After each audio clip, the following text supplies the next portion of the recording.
তারপর বলো, কেমন আছো তোমরা? চলো গল্প শুরু করি। প্রায় 10 বছর পর জেল থেকে বের হয়ে আজ বাড়িতে পা রাখলাম। সেই 16 বছর বয়সে আপন দুলাভাইকে খুন করার অপরাধে জেলে গিয়েছিলাম। বাড়ির সামনে আসতেই একদম অবাক হয়ে গেছি। পুরো বাড়িটা সাজানো আছে বিভিন্ন রকমের বাতি আর ফুল দিয়ে। গেটের সাজানো দেখে বুঝলাম বড় কোনো অনুষ্ঠান আছে, কিন্তু কিসের অনুষ্ঠান?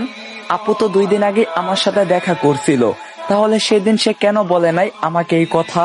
ভেতরে যাব কিনা ভাবছিলাম গেটের সামনে দাঁড়িয়ে, তখন পিছন থেকে কেউ একজন আমাকে ধাক্কা দিল। 14-15 বছরের একটা যুবক ছেলে বলল, কি চাই এখানে? তখন আমি বললাম, আজ এখানে কিসের অনুষ্ঠান? তখন ছেলেটি বলল, আমার ছোট খালামণির নিহার বিয়ে।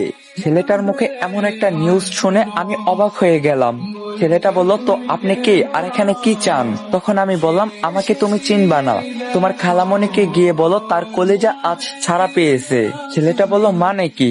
তখন আমি বললাম, যা বলছি তাই করো। ছেলেটা বলল, আম্মু আম্মু, নানা ভাই বলে চিৎকার করতে করতে বাড়ির ভেতর ঢুকে গেল। মিনিট খানেক পর পরিবারের সবাই এখানে হাজির, শুধু ছেলেটার খালামণি ছাড়াও। বাড়ির কর্তা মানে আমার বাবা রায়হান সাহেব আমাকে দেখেই রেগে বলে উঠলেন, এখানে কি চাই? তখন আমি বললাম, তোমাদের দেখতে এসেছি বাবা। তখন বাবা বলল, আপনি কে? আপনাকে তো আমি চিনলাম না। তখন আমি বললাম, আমি তোমাদের পরিবারের সন্তান। এই পরিবারের সন্তান আজ থেকে 10 বছর আগে মারা গেছে। আম্মুর মুখে এত বড় একটা কথা শুনে আমার চোখের বাদ যেন আর মানতেই পারছে না। তখন আমি বললাম, তোমাদের সবার মনে আমার জন্য এখন অনেক রাগ জমে আছে। রাগ তো তার উপরই করা যায় যে বেঁচে আছে, মরা মানুষের উপর আবার কিসের রাগ? কথাটা বললেন আমার বড় আপু নীলা। ঠিক তখনই আব্বু বলল, আপনি এখন এখান থেকে যেতে পারেন, বরযাত্রী আসার সময় হয়ে গেছে।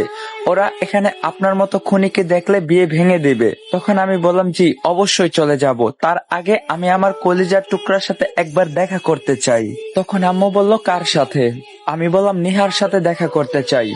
তখন নীলা আপু বলল, সে এখন দেখা করতে পারবে না। তখন আব্বু বলল, আপনি এখান থেকে ভালোই ভালো যাবেন নাকি আমি লোক ডাকবো? তখন আমি বললাম, ডাকতে হবে না, আমি নিজেই চলে যাচ্ছি।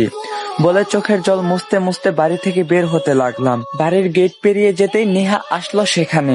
নিহা বলল, আম্মু কে আসছিল? তখন আম্মু বলল, জানি না কে আসছিল। লুকিয়ে চোখের জলটা মুছে বললেন। নিহা বলল, কে আসছিল আপু? নীলা বলল, শুনলে না আম্মু কি বলল? আমরা কেউ জানি না কে আসছিল। নিহা সবাইকে জিজ্ঞাসা করলো, কেউ উত্তর দিল না। তখন শেষমেশ নীলা আপুর ছেলে অনেককে জিজ্ঞাসা করলো।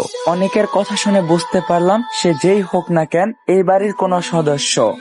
নিহা বলল, তাকে কি কিছু বলছিল? অনেক বলল, প্রথমে আমি যখন তাকে গেটের সামনে দেখি তখন বলছিল তোমাকে গিয়ে বলতে তোমার কলেজা আজ জেল থেকে ছাড়া পেয়েছে।